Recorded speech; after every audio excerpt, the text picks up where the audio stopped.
Welcome to the Whale Scout podcast, everyone. My name is Whitney Negebauer, and today we are joined by Justin Cox. We're going to be talking about Pod of Orcas, saving the southern resident killer whales. And Justin, it's great to chat with you today. How are you? I'm doing really good. How are you? I'm great. Thank you for asking. Before we dive into this podcast series, I wanted to have our listeners get to know you a little bit better. You have a bachelor's degree in communication from California State University in Monterey Bay and a master's degree in multimedia storytelling from Northwestern University. Can you tell us a little bit more about that and how you came to be telling the stories of the Salish Sea? Yeah, definitely. So I went to CSU Monterey Bay kind of not knowing what I wanted to do, and ultimately kind of realized I think I'm better at with words and writing, and eventually majored in communications. And then after that, I wrote a couple opinion columns for a local newspaper, unpaid, and found that I just sort of very automatically loved it. It was kind of a pure writing that I liked. And then that newspaper had a part-time job opening that I applied for and got, which was very low pay. And this is 2008 or so. And so the future for newspapers was all right, this is fun, but this is kind of a scary path to embark on. The economy hadn't even collapsed yet, but journalism was already super grim, newspaper journalism at least. So I applied to grad school and went to Northwestern, which was essentially the first journalism classes I ever took, but also super heavy focus on online communications and multimedia tools and all that. So then I worked a couple jobs before eventually local journalism jobs before transferring over to the UC Davis Wildlife Health Center, which is part of their super famous vet school. And I loved this job in California, it was really all the same skills that I was using in multimedia journalism, but now I was communicating on behalf of these wildlife veterinarians and a place called the One Health Institute. One of those programs was the SeaDoc's Society, based up on Orcas Island, small island in the Salish Sea off of Seattle and Vancouver. And they eventually had a full-time job similar to the one I was doing in California open up. And I'd been there once to report this kind of online magazine story. I sold my boss in California on me taking this 3-day trip. And so I'd worked with all of them, and it was yeah, I have to apply to this. I have to do this. And applied, and then got the job, and my family all moved up to Little Orcas Island. And now here I am. I always find it so interesting that there are often a lot of young people out there that are really interested in animals or marine biology, but there are so many pathways that can lead to working in and around environmental issues or issues with animals, whether it's art or communications like yourself. Is that something that as a young person that you were interested in? Yeah, and to echo what you just said, something I love is that when I work with scientists and wildlife veterinarians, they understand in a lot of cases they either want to get better at communicating and telling the story or understand their limitations and love that someone is there to help them do that. And so that's super rewarding. And so yeah, I've always loved. I grew up in Southern California, and my family would go to camp for a lot of the summer at beaches off of Ventura, and then go up to Sequoia, and always loved wildlife and nature. The idea that I would be living up on Orcas Island doing a podcast specifically about southern resident killer whales is it's not that was a destination I had charted. That's sort of just the journey life takes you on. But yeah, no, I feel if you move from a journalism role into a marketing communications role, you could end up in a lot of places where it's the mission is not as pure, but I get to basically communicate on behalf of a better environment and health of these amazing wildlife species. It's I feel really lucky to basically use the skill set that I have, but in this world. So let's dive into the podcast. Tell us about the podcast and how it started, and a little bit about the episodes. Yeah, how it started was I think how a lot of things have started in the last year and a half or so, which is we hold a 6 event kind of series here on Orcas Island at the local movie theater called Ocean Night, which is like a night all the people from the island come, fill the theater, have popcorn and drinks, and watch. We do 6 separate they're not really just talks. Like, we'll screen movies, we'll have panels, we'll have, some of them are more like talks, but it's got a real fun energy to it. But coronavirus obviously sort of wiped that off the table last year, and I found myself in the mode of like, all right, I don't know, something about sitting down to start thinking about what that 6 event series was going to be as like a Zoom thing, that I had to try to like carry the weight of trying to like get people excited in that same way to join us on a series of science talks on Zoom calls. It just didn't excite me. And I think that we were at this point in the pandemic where like everything was moving to that. And like, we hold an annual event that we did on Zoom that was super fun. But I mean, the amount of work that went into making that fun and engaging and not just a Zoom call was like way more bandwidth than I would have to do with those 6 events. Kind of separate from that, during the like evening time, spare time, like teach yourself something new during the pandemic. I made a podcast in my bedroom closet about the musician Jackson Browne that was just, I just love this singer-songwriter from the 70s that I'm weirdly obsessed with. And I did this series, and it kind of surprised me at how well it did and how immediate you could connect with an audience of like people who care about this specific thing.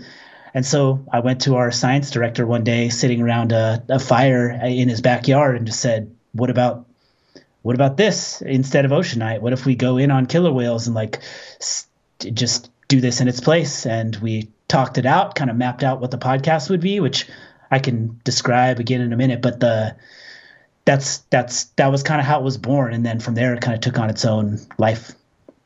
Well, you sort of touched on it. Why Southern resident killer whales as the storytellers? I mean, SeaDoc works with all sorts of critters. Why Southern resident killer whales? Yeah, I think that's a really interesting question, especially because where my head is right now. Like, today, I'm editing the final episode in this series. It'll go up tomorrow. Today, as in when we're recording this. And I've thought briefly about like, what would be another species to do? And I mean, really, you could do anything. In the moment, I think what I knew I didn't want to do was just a series of disparate, like different things with no like through line. I wanted to tell a cohesive story, and Southern resident killer whales are just sitting there with that. I mean, it's right there for you to go in on. And something that was really cool with this conversation with our science director, Joe Gatos, was like, built into the idea behind this podcast was going to be, we're going to have people from other organizations in the Salish Sea on this show to talk about what they're doing, because it's not just SeaDoc Society doing this work. SeaDoc Society is one of many organizations, and this is a chance to highlight the like collaborative, multifaceted, ongoing nature. And honestly, like, all those are reasons, but really Southern resident killer whales are both amazing and in a pretty dire circumstance. And so let's tell their story. And the reason it's a 7-episode limited series with like, you could almost treat it like chapters in a book is that I'm not a scientist, and I feel strongly that like there are a lot of people who deeply, deeply love Southern resident killer whales, and the world is better for having those people. It's like essentially a very necessary part in the recovery, but it can't be the only part. And you need that amount of people who care, that critical mass that can kind of like impact policymakers and like basically kind of shift the zeitgeist and the way people feel about saving a species that only has 75 animals left, requires you to tell this story in a way that's palatable beyond those people. And so that was the goal, was like, let's try and make something that's like that. So for listeners out there who have not yet had the chance to listen, can you tell us about the episodes and some of the great guest speakers that you got to share? Yeah, absolutely. So the episodes, I knew going in, I wanted to do episodes about sound and noise, like the 3 major threats, right? Lack of salmon and food, then sound and noise, and then also toxins. Like, these are the 3 kind of like the triple threat that's kind of really like what they're up against. And then it was like, all right, but I don't want to do those. I don't want to just do a 3-episode series. Like, what else can we do? And so then we had a conversation about kind of the culture and history of southern resident killer whales and sort of the distinct languages and all of that I think is, I mean, I think even people who understand like generally about southern resident killer whales are going to, it's really incredible once you go underwater and think about the differences between them and transients, and then the differences just between individual pods, and then the differences between individual families. It really can create a ton of empathy for that species. We also, I mentioned that SeaDoc's Society is part of the Terrence C. Dreyer Wildlife Health Center at UC Davis. And another program there is called Gorilla Doctors. So we did this episode with the director of Gorilla Doctors, which, I mean, these are southern resident killer whales can be individually identified by the fins and their saddle patches, and they basically have individual there's data on them. They can be tracked.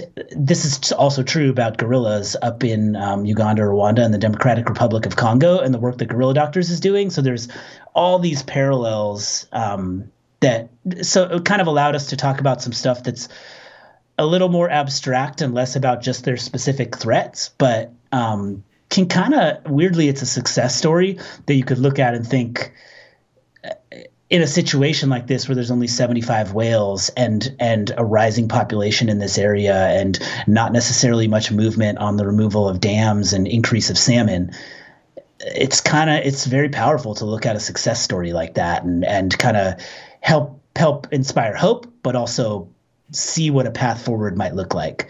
And then the one that I'm editing today that's going to come out is Linda Mapes, who is she's a Seattle Times environment reporter and has done an amazing job covering this species, especially since the summer, a couple summers ago, when we had a mother carrying around a dead calf for 17 days and then watched a whale wither away and die.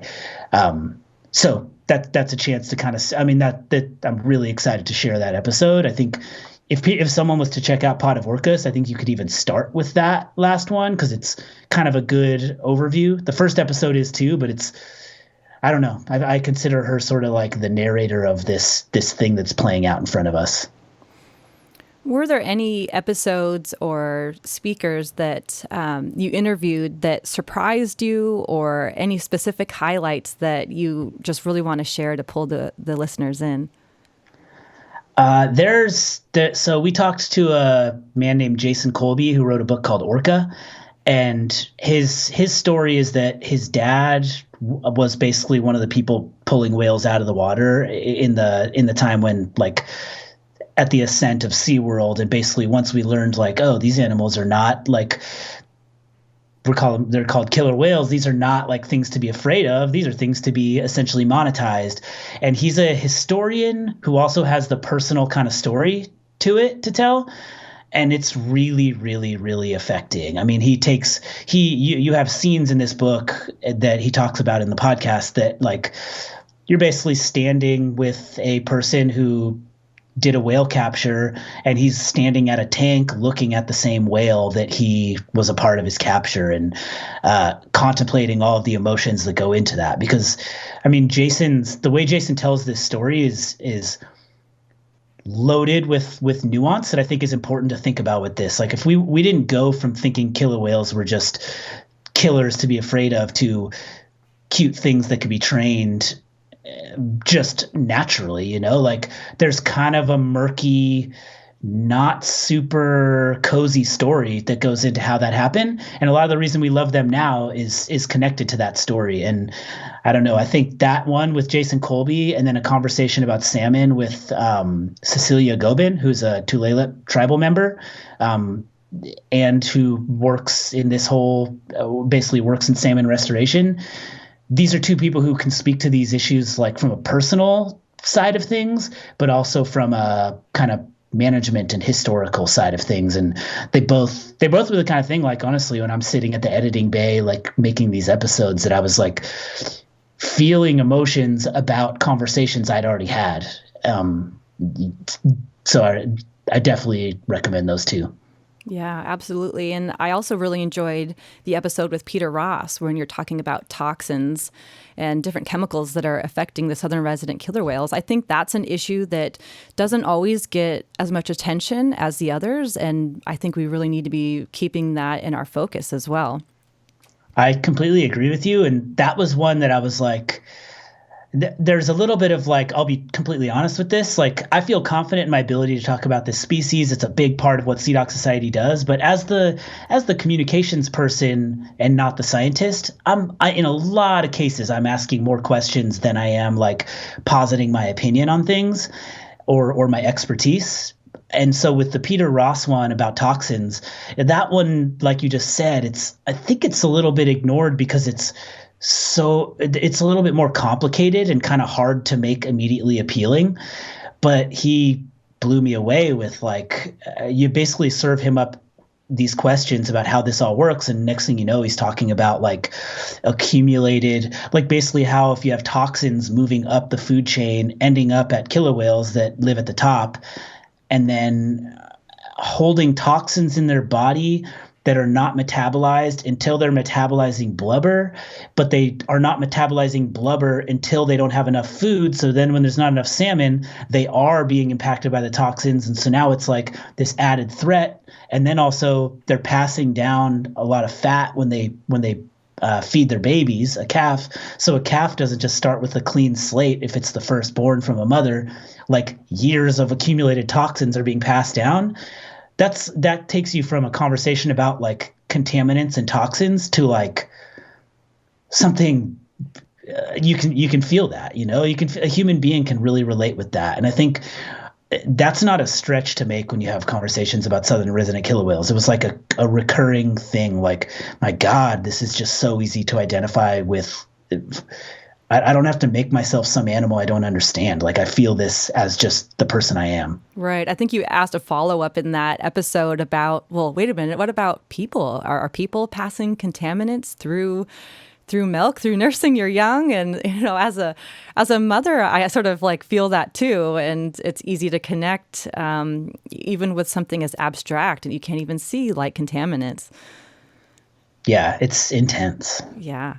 So you mentioned a lot of questions come up even after this series. What is the future of this podcast and other communication work that you have going on with SeaDoc?